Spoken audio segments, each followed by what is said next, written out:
श्री परमात्मने नमः।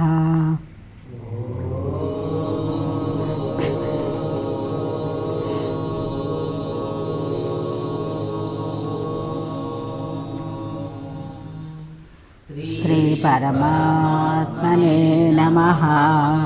अथ एकादशोऽध्यायः। विश्वरूपसंदर्शनयोगः। अर्जुन उवाच 43వ శ్లోకం 43 నుంచి 46 దాకా. పితాసి లోకస్య చరాచరస్య త్వమస్య పూజ్యశ్చ గురుర్గరీయాన్ త్వమస్య పూజ్యశ్చ గురుర్గరీయాన్ నత్వస్తమోస్త్యభ్యధికః కుతోన్యో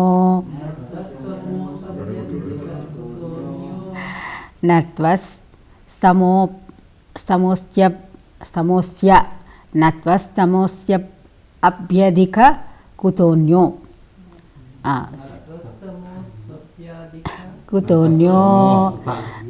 అస్య అభ్యధిక కుతోన్యో లోకత్రయేప్యప్రతిమప్రభావ తస్మాత్ ప్రణమ్య ప్రణిధాయ కాయం ప్రసాదయే త్వామహమీశమీఢ్యం పితేవ పుత్రస్య సఖేవ సఖ్యుః ప్రియః ప్రియార్హసి దేవ సోఢుం ప్రియః ప్రియాయార్హసి దేవ సోఢుం అదృష్టపూర్వం హృషితోస్మి దృష్ట్వా భయేన చ ప్రవ్యధితం మనో మే తదేవ మే దర్శయ దేవరూపం ప్రసీద దేవేశ జగన్నివాస కిరీటినం గదినం చక్రహస్తం ఇచ్ఛామి త్వాం ద్రష్టుమహం తథైవ తేనైవ రూపేణ చతుర్భుజేన సహస్రబాహో భవ విశ్వమూర్తే పితాసి లోకస్య చరాచరస్య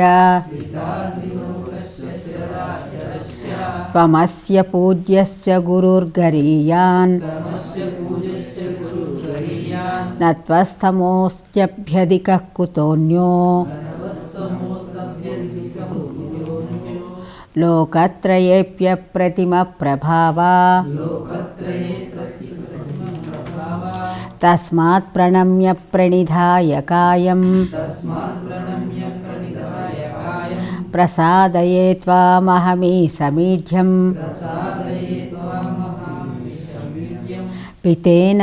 పితేవ పుత్రస్య సఖేవ సఖ్యుః ప్రియః ప్రియాయార్హసి దేవ సోఢుం అదృష్టపూర్వం హృషితోస్మి దృష్ట్వా భయేన చ ప్రవ్యధితం మనో మే తదేవ మే దర్శయ దేవరూపం ప్రసీద దేవేశ జగన్నివాస కిరీటినం గదినం చక్రహస్తం ఇచ్ఛామి త్వాం ద్రష్టుమహం తథైవ తేనైవ రూపేణ చతుర్భుజేన సహస్రబాహో భవ విశ్వమూర్తే పితాసి లోకస్య చరాచరస్య త్వమస్య పూజ్యస్య గురుర్గరీయాన్ నత్వస్తమోస్త్యభ్యధికః కుతోన్యో లోకత్రయేప్యప్రతిమప్రభావా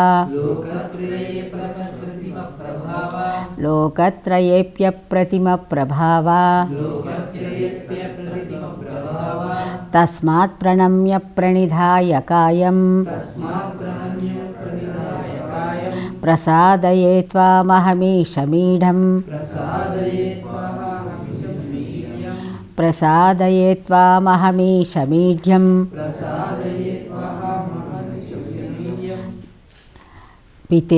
పితేవ పుత్రస్య సఖేవ సఖ్యుః ప్రియః ప్రియాయార్హసి దేవ సోఢుం అదృష్టపూర్వం హృషితోస్మి దృష్ట్వా భయేన చ ప్రవ్యధితం మనో మే భయేన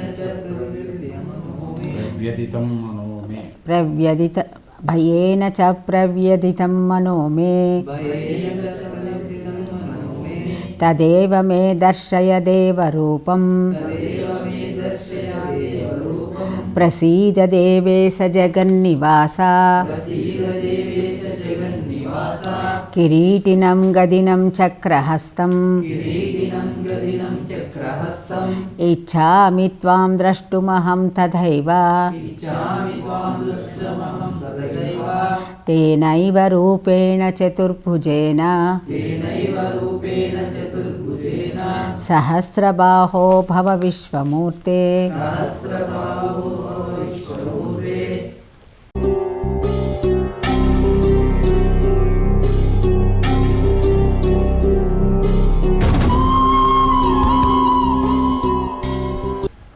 వసుదేవసుతం దేవం కంసచాణూరమర్దనం దేవకీ పరమానందం కృష్ణం వందే జగద్గురుం. భగవద్గీత 11వ అధ్యాయంలోకి పునఃప్రవేశం. నిన్నటి రోజున అర్జునుడు పరమాత్మ యొక్క విశ్వవ్యాపకత్వాన్ని భయానకం కలిపేటువంటి ఆ స్వరూపాన్ని చూసిన తరువాత తను ఇంత క్రితం తన యొక్క సహాధ్యాయిగాను స్నేహితుడుగాను సఖుడుగాను మిత్రుడుగాను ఆయనని ఎన్నో విధాలుగా న్యూనతాభావంతో మాట్లాడడం వలన నేను గనక నీకు అమర్యాద చేసి ఉండేటట్లయితే నన్ను క్షమించమని అతను అడుగుతూ ఎన్నో విధాలుగా అతను నీ యొక్క అమితమైనటువంటి పరాక్రమము నాకు తెలియక నేను చాలా తప్పులు చేశాను, అవి ఏ ఉన్నా కూడా నీవు నన్ను క్షమించు అని చెప్పి అడుగుతూ, ఏ విధంగా అయితే నీవు ఒక మామూలుగా ఒక ప్రమాద స్థితిలోనూ ఒక చనువులోనూ తర్వాత వినోదంలోనూ లేక ప్రేమపూరితమైనటువంటి సంఘటనలు జరిగినప్పుడు మామూలుగా అవతల వ్యక్తులకు ఇవ్వవలసినటువంటి మర్యాదను మనం ఇవ్వకుండా కొద్దిగా చనువుతో ప్రవర్తించడం వలన ఆ స్నేహితానికి ఇవ్వవలసినటువంటి మర్యాద పరిక్రమలు మనం పాటించకపోవడం అనేది జరుగుతుంది అనేటువంటి విషయాన్ని చెప్పడం కోసం ఈ విధంగా అతను చెప్పడం జరిగింది. అయిన తర్వాత ఇతను చివరికి ఏమడిగాడయ్యా నన్నంటే, ఈ చరాచర ప్రపంచానికి మొత్తానికి కూడా సమస్త ప్రాణికోట్లకి భగవంతుడు నీవే, కాబట్టి నీవే తల్లి తండ్రి, తర్వాత నాకు గురువులందరిలోకి పెద్దగోడైనటువంటి గురువు నువ్వే సుమా అని చెప్పి అతను కోరడం జరిగింది. కాబట్టి అటువంటి నీవు ప్రపంచంలో సద్వస్తువును అసత్వస్తువును సత్ అసత్ రెండింటిని కూడా తెలుసుకోగలిగిన వాడు నువ్వే కనుక నీకు సమానమైన వాడు కానీ నిన్ను మించిన వాడు కానీ ఎవరు లేరు సుమా అని చెప్పి అవుతోంది. కాబట్టి మనం నీతో సమానమైన ఈ ముల్లోకంలో ఎవరు ఉండే అవకాశం ఉంది? లేదు లేదు లేదు అనేటువంటి ఆయన విడిగా ఎంతో ఇదిగా చెప్పడం జరిగింది.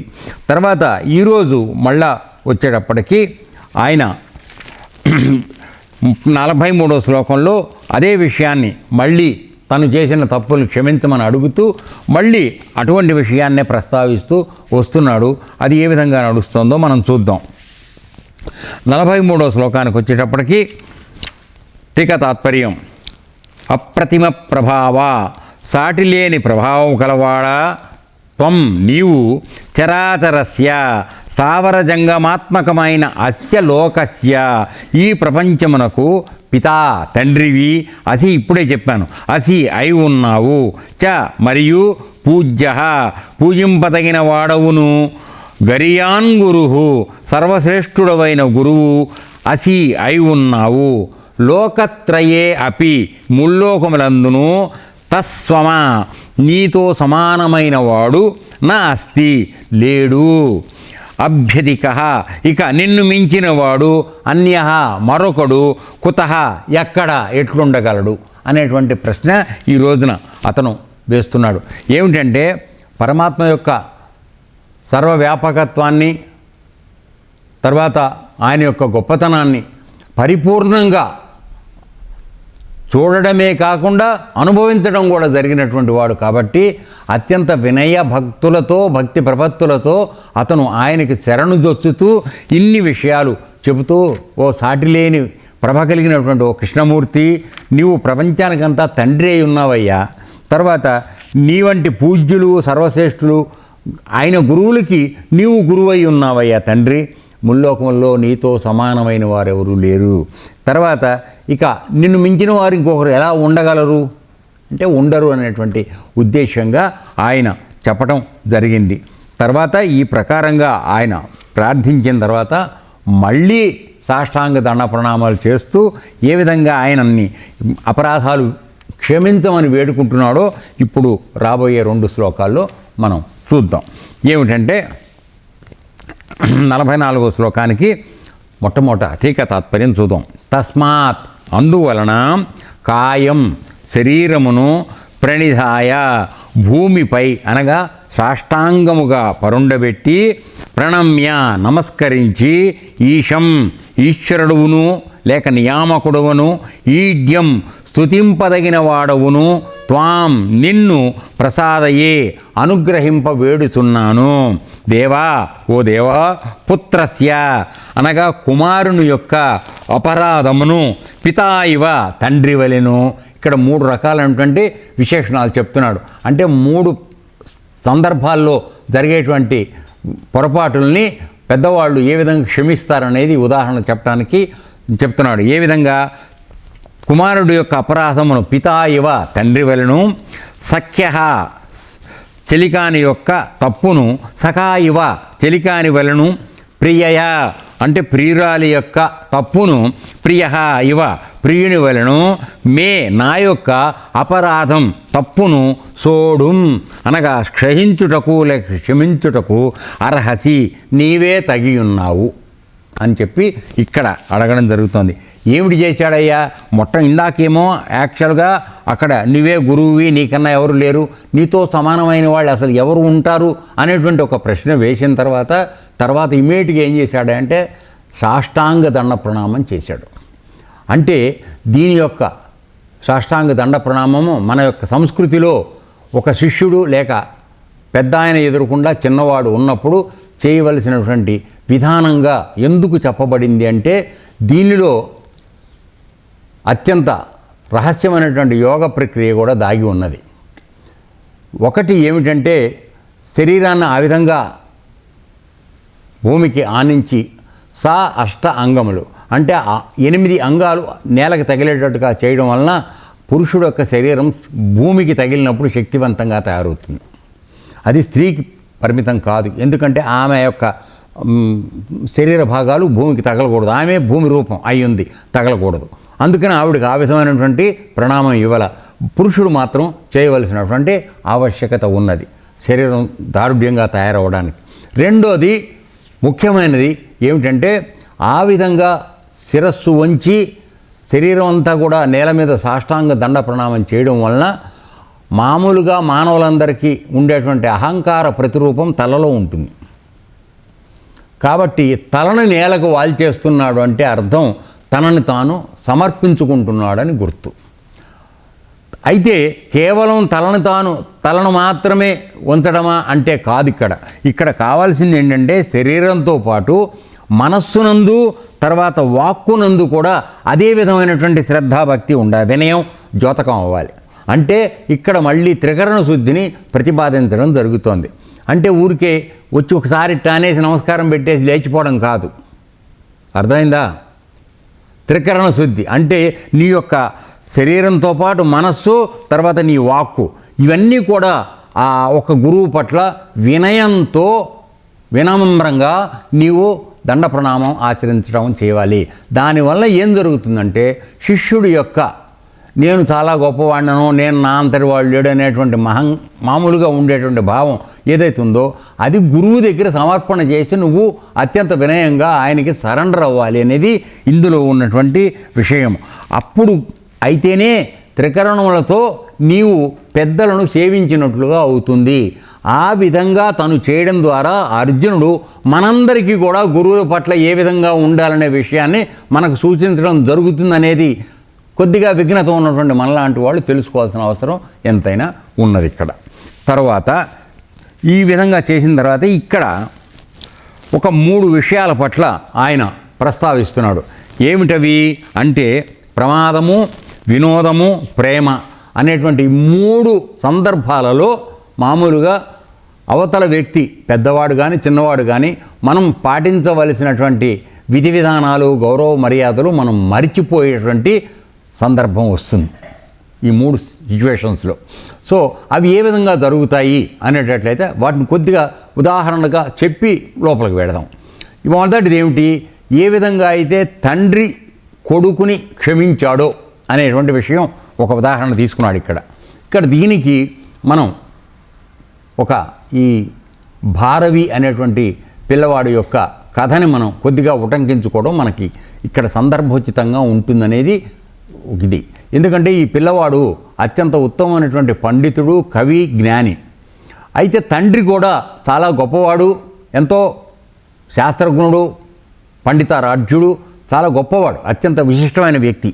అయితే ఈ పిల్లవాడు గురించి ఊరిలో అందరూ చెప్పటం, గొప్పవాడు మీవాడు చాలా గొప్పవాడయ్యా అని అన్నప్పుడు ఏడ్చాళ్ళే ఎదవ అనేవాడు. ఈ విన్న ఈ పిల్లవాడికి కొద్దిగా మామూలుగా అందరికీ ఉంటుంది కదా, నలుగురు పొగడంగానే అహంకారం మామూలుగా మనందరికీ వస్తుంది, అది మామూలు కామన్ అది. సో పిల్లవాడికి లోపల రగిలిపోతున్నాడు. ఇట్లా 4-5 చోట్ల అయింది. ఆఖరికి ఏ పరిస్థితి వచ్చిందయ్యా అంటే రాజసభలో విద్వత్సభ జరిగినప్పుడు ఆ విద్వత్సభలో ఈ పిల్లవాడికి మొదటి ప్రైజ్ వచ్చింది. రాజుగారు సన్మానం చేశాడు. సో ఈ పరిస్థితుల్లో కూడా తండ్రి తెలిసేటప్పటికీ ఏడ్చాడు. వీడికన్నా వాళ్ళు ఏరేడు, ఏదో వాడిద్దరు అదృష్టానికి వీడికి వచ్చింది అని మళ్ళీ అన్నాడు.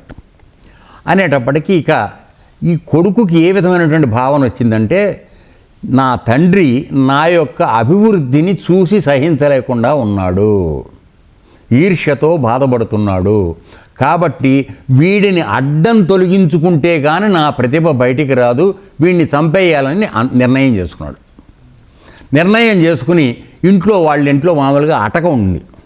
ఆ అటక మీద ఒక పెద్ద బండరాయి పెట్టుకుని కూర్చున్నాడు. తండ్రి భోజనానికి వచ్చి కూర్చున్నప్పుడు నెత్తి మీద రాయి వేసి చంపేద్దామని కూర్చునేటప్పటికీ సరే ఇదే ప్రస్తావన ఆయనకి భోజనం పెట్టినప్పుడు తల్లి అనగా ఆయన భార్య, పెద్ద ఆయన భార్య అడిగింది, ఏమిటండి రాజాశ్రయం కూడా పొందాడు వాడు, అంత గొప్పవాడని అంటున్నప్పుడు కూడా మీరు ఏడ్చాళ్లే వెదవా అని చెప్పి ఏమిటి అంటాం, అన్యాయంగా ఉంది, వాడు చాలా బాధపడుతున్నాడు వాడు అని చెప్పనంటే, ఓ పిచ్చిమొహమా నాకు ఏనాడో తెలుసు వాడు నాకన్నా గొప్పవాడని, నాకన్నా గొప్ప పండితుడు వాడు, నా కడుపున చాలా అదృష్టం కొద్దీ జన్మించాడు వాడు. అయితే నేను తండ్రిగా ఉండగా పిల్లవాడిని నువ్వు గొప్పవాడని నేను పొగడకూడదు, అది వాడికి ఆయుక్షణం, వాడి ఆయుష్ తగ్గిపోతుంది. అందువలన గురువు శిష్యుని పొగడకూడదు, తండ్రి కొడుకుని పొగడకూడదు. సో నేను అందుకన్నాను తప్ప వాడి గొప్పతనం తెలియనంత మూర్ఖుణ్ణి అనుకున్నావా నన్ను అని చెప్పి భార్యతో చెప్పాడు. పైన వీడు వింటున్నాడు, ఎప్పుడు వేద్దామా బండరాయి నెత్తి మీదని. సో వింటున్నవాడు వెంటనే అక్కడి నుంచి దూకాడు. దూకి తండ్రి కాళ్ళ మీద పడిపోయి, నాన్న నిన్ను హత్య చేయాలనేటువంటి దుర్మార్గపు ఆలోచనకు నేను వచ్చాను, కాబట్టి నన్ను హృదయపూర్వకంగా క్షమించు, నన్ను క్షమించమని చెప్పి అడుగుతాడు. వారు పిచ్చివాడా, నీ పరిస్థితిలో ఉన్న ఎవరైనా అలాగే అనుకుంటారా, దాన్నే ఉంది, నేను క్షమించాను పో అంటాడు తండ్రి ఇక్కడ చెప్పిన కథకి. అలా అన్నప్పుడు అతను ఏమంటాడంటే, కాదు, నేను తలపెట్టినటువంటి ద్రోహపు పనికి నాకు ఏదైనా ప్రాయశ్చిత్తం, నువ్వు శిక్ష విధించాల్సిందే, ఏమైనా సరే నాకు చెప్పమంటాడు. అప్పుడు అతన్ని అత్తగారింటికి 1 సంవత్సరం పాటు వెళ్ళి, ఎందుకు వచ్చావో చెప్పకుండా, ఎన్నాళ్ళు ఉంటావో చెప్పకుండా అత్తవారింట్లో 1 సంవత్సరం గడిపి రమ్మని పంపిస్తాడు. సో మొట్టమొదటి 5-6 రోజులు అల్లుడు వచ్చాడనే మర్యాదలు మామూలుగా నడుస్తాయి. తర్వాత చీపురు, మన ఆశ్రమంలో లాగా చీపురులతో ఊడవమంటాం, పేడకళ్ళు తీయమంటాం, పశువుల్ని కాసుకురమ్మంటాం, ఈ విధమైనటువంటి పనులన్నీ కూడా వాడికి చెప్పడం మొదలెడుతుంది. విపరీతమైనటువంటి దుఃఖము అవమానం కలిసి అనుభవిస్తూ ఉంటాడు. కానీ కారణం చెప్పలేడు, పెళ్ళానికి చెప్పలేడు, అత్తగారికి చెప్పలేడు. ఆ విధంగా బాధపడుతూ వాడు ఇదవుతూ ఉంటాడు. ఆ సమయంలోనే అతని చేత కిరాతార్జునీయం అనేటువంటి మహాకావ్యాన్ని అతను రచించడం జరిగింది. సో తండ్రి కొడుకుని ఏ విధంగా క్షమిస్తాడో అలా నన్ను క్షమించమని అర్జునుడు అడిగాడు కదా, దీనికి చిన్న ఉదాహరణ కథ మనకి సరిపోతుందని అనుకుంటున్నాను. చాలా స్థూలంగానే చెప్తున్నాను, ఎక్కువగా సమయం తీసుకోకుండా. ఇంకా పోతే రెండోది మామూలుగా మిత్రుడు మిత్రుణ్ణి, దీనికి చెప్పాలనేటట్లయితే భారతం సమయంలో దుర్యోధనుడు కర్ణుడు చాలా ప్రాణమిత్రుడు. ఎందుకని, కర్ణుడికి అత్యంత అవమానకర పరిస్థితుల్లో అతన్ని అందరూ హేళన చేస్తున్నప్పుడు విలువిద్యా ప్రదర్శనలో అతన్ని నిలబెట్టి అంగదేశానికి రాజుగా చేసి అతన్ని గౌరవించి అతని అభిమానాన్ని కాపాడినటువంటి మహా గొప్ప స్నేహితుడు దుర్యోధనుడు. సో కర్ణుడికి అతని యందు అత్యంత గౌరవప్రదమైనటువంటి మర్యాద అవన్నీ ఉన్నాయి. అయితే ఒకసారి ఏం జరిగిందంటే, కర్ణుడు అంతఃపురంలోకి వచ్చాడు. భానుమతి అనుకుంటాను అతని భార్య పేరు. సో దుర్యోధన భార్య పేరే. దుర్యోధనుడు అంతఃపురంలోకి వచ్చాడు. సో దుర్యోధనుడు భార్య భానుమతి ఉన్నది, దుర్యోధనుడు లేడు. సరే, ఇద్దరు ఊరికే ఎందుకు కూర్చోవాలని కాసేపు పాచికలు ఆడుతున్నారు. పాచికలు ఆడుతూ ఉండగా దుర్యోధనుడు లోపలికి రావడం చూసింది భానుమతి.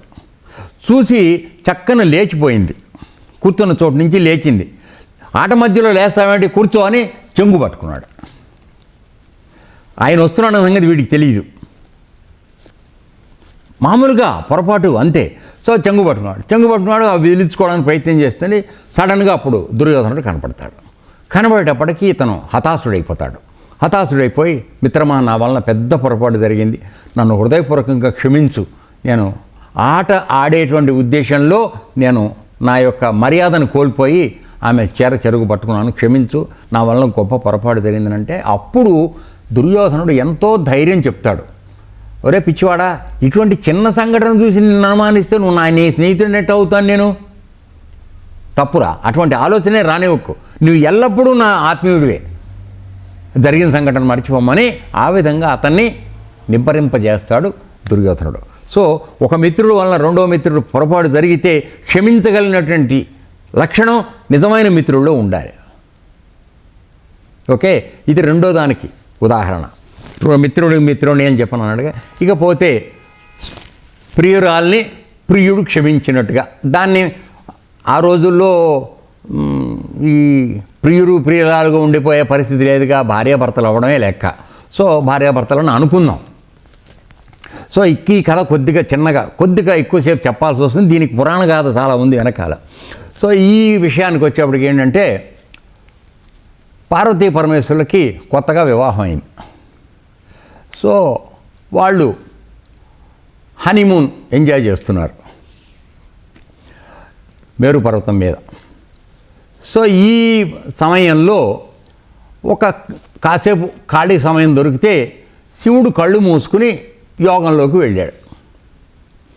వెళ్ళేటప్పటికి ఆయన్ని ఆట పట్టించాలనే ఉద్దేశంతో అమ్మవారు వెనక నుంచి వెళ్ళి ఆయన కళ్ళు 2 మూసింది తన మృదువైన హస్తాలతో.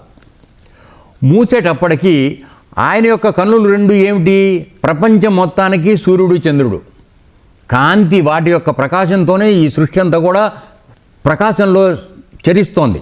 అటువంటిది ఒకసారి ఆవిడ ఎప్పుడైతే కళ్ళకు అడ్డం పెట్టేసిందో జగత్తు మొత్తం అంధకారం అయిపోయింది.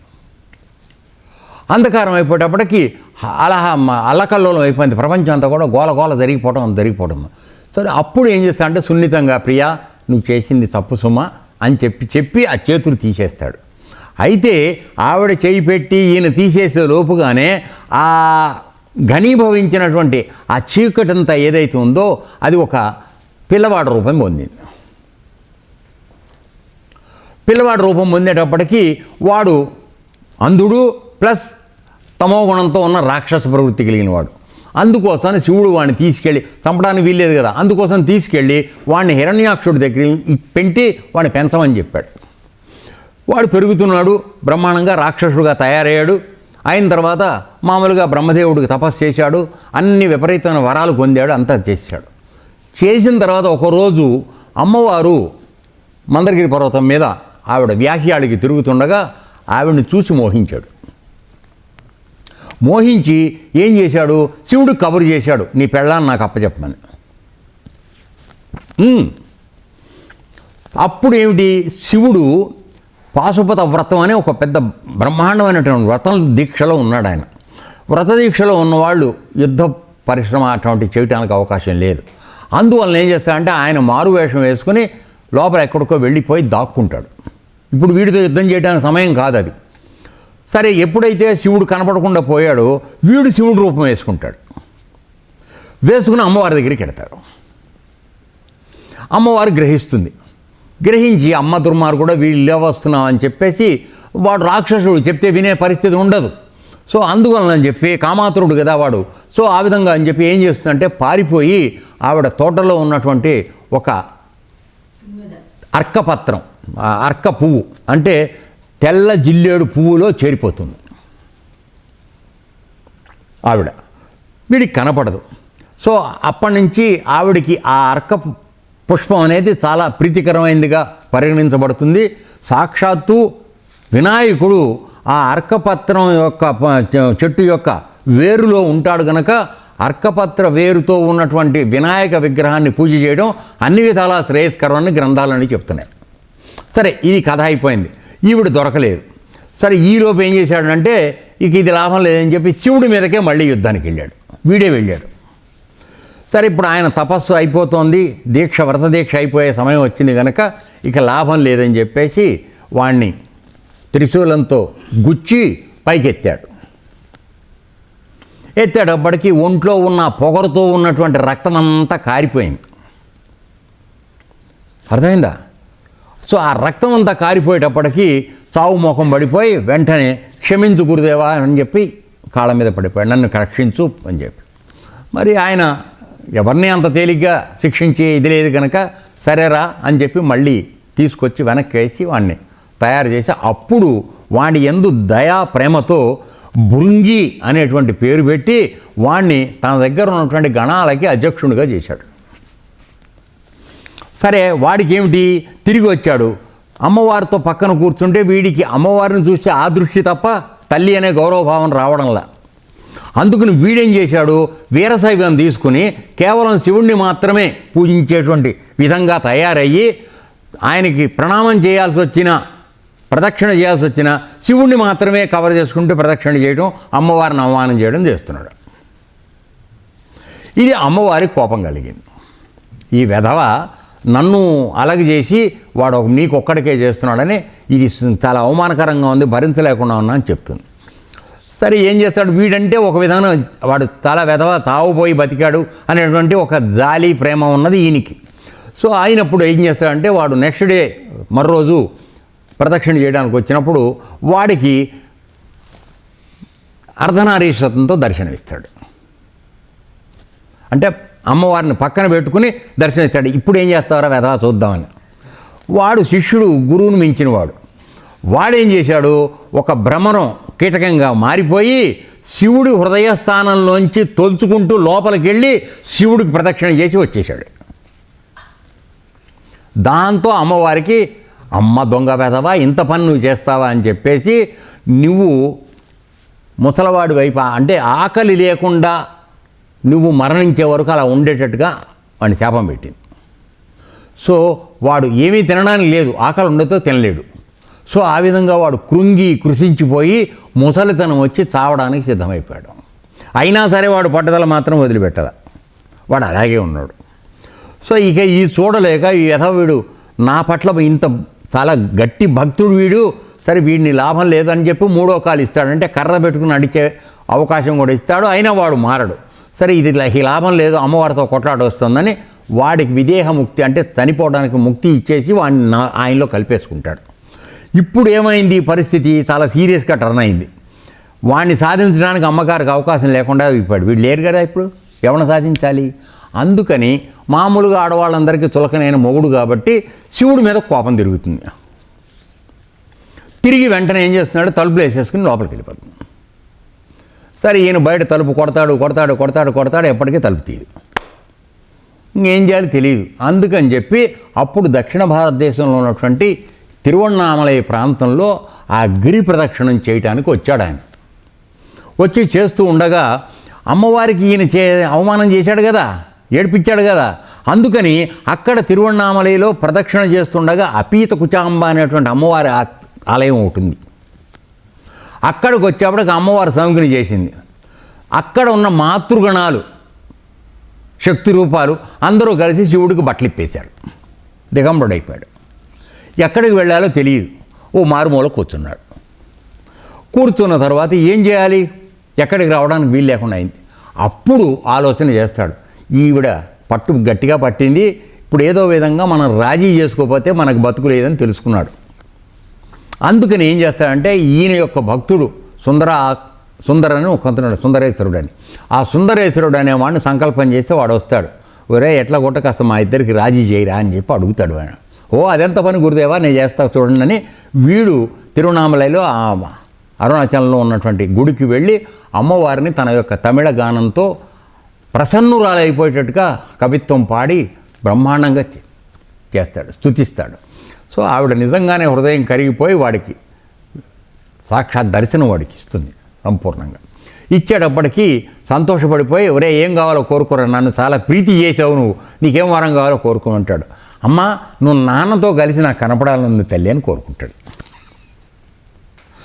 సో అప్పుడు ఆయనతో పాటు ఆవిడ ఇద్దరు కలిసి ఆ విధంగా వాళ్ళిద్దరు సమాగమం చెందారు. సో ఇక్కడ ఇదేమిటంటే ప్రియురాల్ని ప్రియుడు క్షమించినట్టుగా, కానీ ఈ కథ చాలా దూరం వెళ్ళింది యాక్చువల్గా. మళ్ళీ వాళ్ళిద్దరు కలిశారు.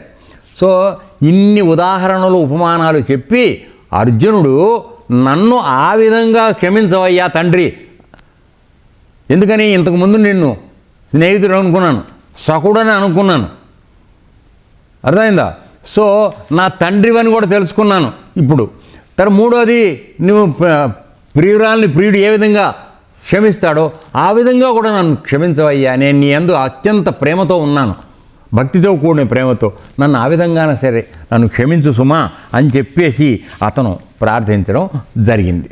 సో ఇది అయిన తర్వాత ఇప్పుడు నెక్స్ట్ శ్లోకంలో ఈ చూసినటువంటి విశ్వరూపాన్ని గురించినటువంటి భయం ఉంది కదా. సో ఆ భయంతో ఏం చేస్తున్నాడంటే, ఇక నాకు ఆ విశ్వరూప దర్శనం చాలు తండ్రి, నేను నిన్ను భరించలేకున్నాను, ఆ రూపంలో నేను చూడలేకున్నాను, కావడం లేదు, అందువలన దయచేసి దాన్ని ఉపసంహరించు, ఆ రూపాన్ని విశ్వరూపాన్ని ఉపసంహరించి నీవు అది వరకు ఉన్నట్లుగానే నాకు చతుర్భుజ రూపంతో ఉన్నటువంటి విష్ణుమూర్తి రూపంలో నాకు దర్శనమియ్యి, ఆ ముఖంలో నువ్వు ఎంతో ప్రసన్నతతో ఉంటావు, అది చూడడానికి నేను ఇష్టపడుతున్నాను, అంతేగాని ఈ భయంకర రూపం చూస్తే నాకు భయం వేస్తోంది, మతిపోతోంది అని చెప్పి ఒక 2 శ్లోకాల్లో మళ్ళీ అతను చేయడం జరుగుతుంది. చూద్దాం 45వ శ్లోకంలో ఏం చేస్తున్నాడో చూద్దాం.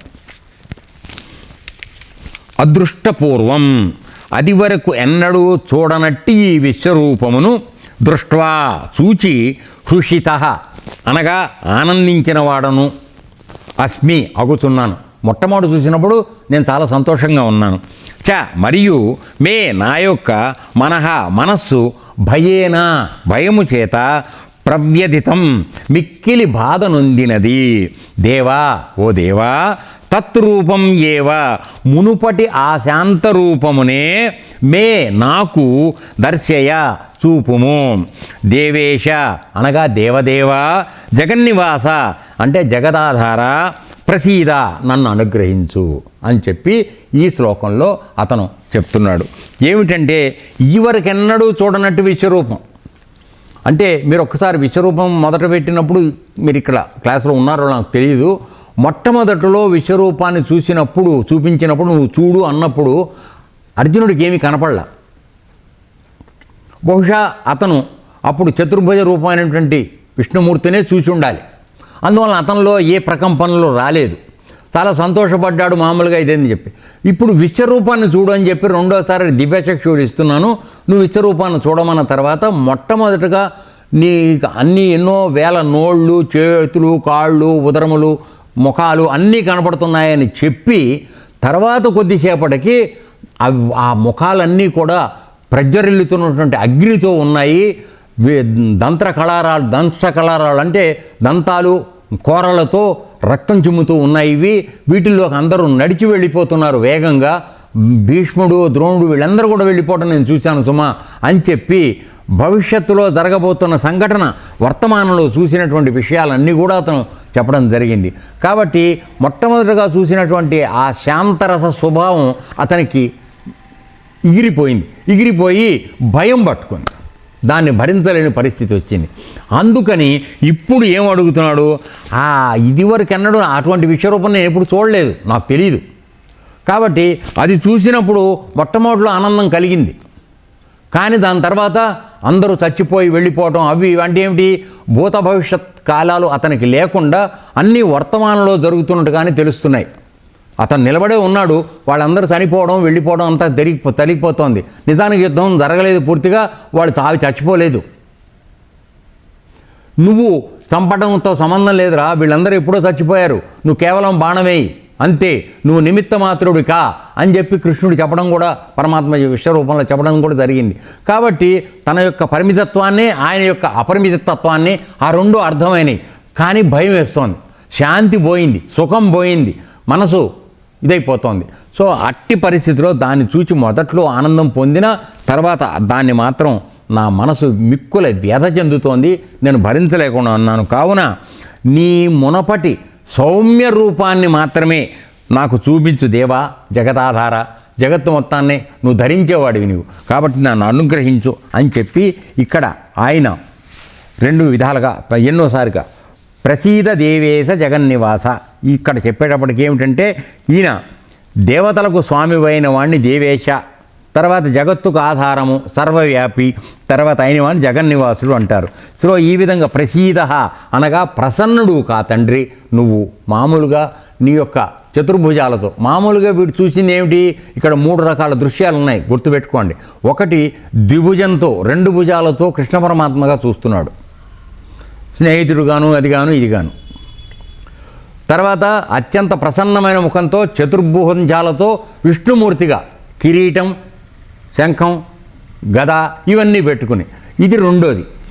భయానకమైన రూపం విశ్వరూపం, దాంట్లో అనేక వేల నోళ్ళు, ముఖాలు, తర్వాత ఉదరాలు, కాళ్ళు, తొడలు, చేతులు ఇవన్నీ ఉండి ఇవన్నిటిలోకి అందరూ లోపలికి నడిచి వెళ్ళిపోవడం, అదైపోవడం అది కూడా చూశాడు. సో ఈ మూడు స్థాయిల్లో ఉన్నట్టుంది.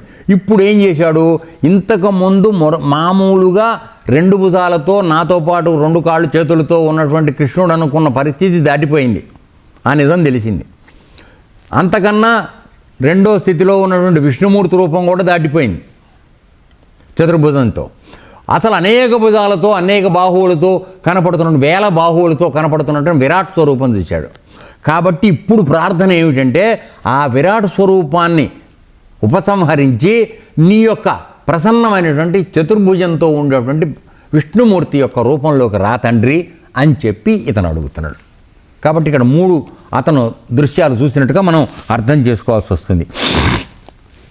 అయిన తర్వాత ఇక తాను చూడదలుచుకున్నటువంటి సౌమ్య రూపం ఎట్లా ఉండాలి ఏమిటి అనేది అది వర్ణిస్తున్నాడు.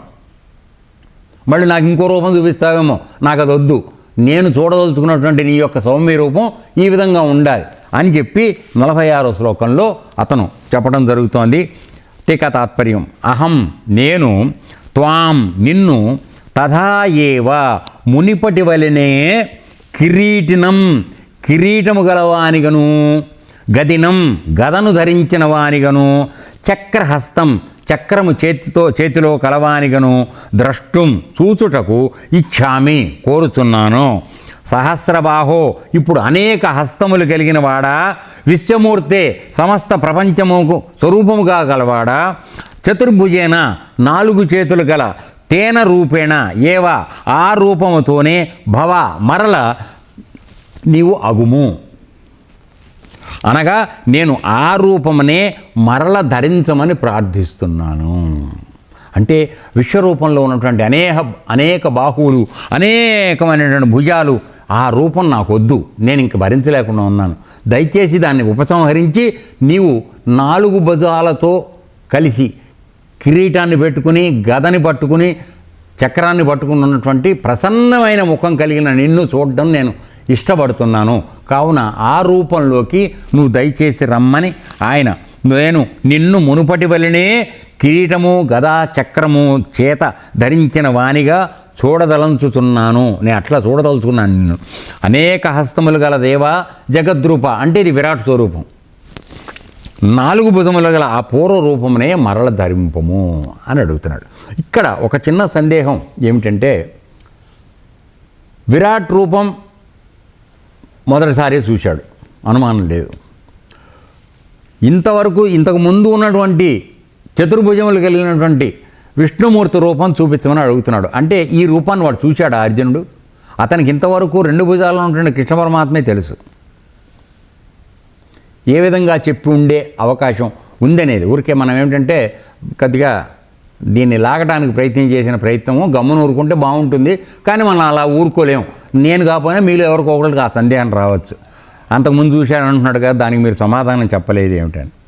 సో దానికి సమాధానంగా ఏమనుకోవాలంటే, మామూలుగా ఆయన అసలు దేవకీదేవికి జన్మించినప్పుడే ఆయన చతుర్భుజాలతోనూ శంకుచక్ర గదాలతోనూ జన్మించాడు.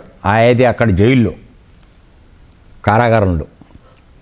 సో ఆ విధమైనటువంటి దాన్ని అలా జన్మించాడనే విషయాన్ని అర్జునుడు విని ఉండవచ్చు ఒకటి. అంటే ఇవన్నీ ఈ విధంగా జరిగి ఉండవచ్చని మనం ఊహించడానికి కోసం చెప్తున్నాం అనమాట. రెండోది, మామూలుగా మొట్టమొదటిలో విశ్వరూప సందర్శనం జరిగే ముందుగానే నా యొక్క రూపాన్ని చూడు అని మామూలుగా చెప్పాడు కదా. అప్పుడు బహుశా ఈ చతుర్భుజాలతో ఉన్నటువంటి రూపాన్ని చూశాడు. అది చూసి అతను భయపడలేదు. సో అదన్నా అలా అయినా అయి ఉండాలి. ఏమైనప్పటికీ అతడు కోరుకున్నది స్వామి యొక్క విష్ణుమూర్తి అవతారం, 4 భుజములతో కలిగినటువంటి సౌమ్య రూపంతో కలిగినటువంటి విష్ణుమూర్తి యొక్క దర్శనాన్ని కోరుకున్నాడు తప్ప ఇంకేమీ కావాలని అతను అనలేదు. సో ఆ విధంగా ఇక్కడ ఆయన విష్ణుమూర్తి యొక్క దీన్ని చెప్పుకున్నాడు అన్నమాట. సో ఇంకో విధంగా కూడా మనం ఏ విధంగా అర్థం చేసుకోవచ్చు అంటే, మామూలుగా యుద్ధం మొదలయ్యే సమయం కదా ఇది. భగవద్గీత అంతా కూడా యుద్ధం మొదలు కాకముందే చెప్పబడింది కదా. కాబట్టి అప్పుడు మామూలుగా కృష్ణుడు విశ్వరూపం అది చూపించకముందే ఎలా ఉన్నాడు? 2 చేతులతో ఉన్నాడు. ఒక చేత్తో చర్నాకోలు పట్టుకున్నాడు గుర్రాలను అదిలించడానికి సారథిగా, ఒక చేత్తో గుర్రం పగ్గాలు పట్టుకుని ఉన్నాడు 2 చేతులతో. కానీ మరి ఇప్పుడు వీడు ఈ ద్విభుజ రూపం కాకుండా నాకు చతుర్భుజ రూపాన్ని చూపించమని అడుగుతున్నాడు. సో ఆ విధంగా కూడా ఆయన విష్ణుమూర్తిగా అతనికి దర్శనమిచ్చాడనేది చెప్పుకోవాల్సిన విషయం. తర్వాత మనకు మళ్ళీ వస్తాయి, తర్వాత మనం మాట్లాడుకుందాం. ఏమిటంటే ఈ విశ్వరూపం అనేది ఇంతవరకు నేను ఎవరికీ చూపించలేదు అని చెప్తాడు. కేవలం నీకు మాత్రమే చూపించడం జరిగింది తప్ప నేను ఇంకెవరికి చూపించలేదు అని చెప్పడం కూడా జరుగుతుంది. తర్వాత మనం చూద్దాం. సో ఆ విధంగా ఇవాళ అతను ప్రార్థించడము, అర్జునుడు ఆయన దానికి అంగీకరించి తన సౌమ్య రూపాన్ని చూపించడానికి ఆయన చెబుతూ తన యొక్క విశ్వరూపం యొక్క మహిమ నీకెందుకు చూపించానది విశ్వరూపాన్ని అంటే దాని యొక్క మహిమ ఏమిటనేది ఆయన ముందుగా ప్రస్తావించి తర్వాత సౌమ్య రూపాన్ని చూపించాడు. అది మనం భగవాన్ ఉవాచ రేపు మనం చూద్దాం. ఓకే, ఏతత్సర్వం శ్రీకృష్ణార్పణమస్తు. లోకా సమస్తా సుఖినో భవంతు. ఓం తత్సత్.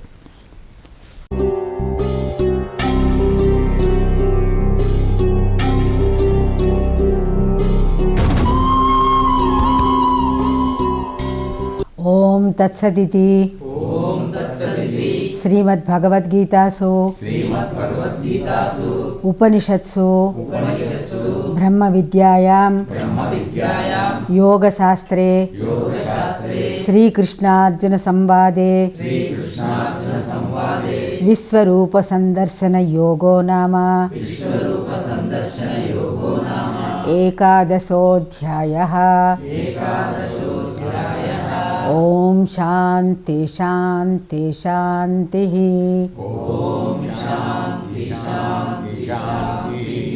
లోకాః సమస్తాః సుఖినో భవంతు. ఏతత్సర్వం బ్రహ్మార్పణమస్తు. ఓం తత్సత్. నేను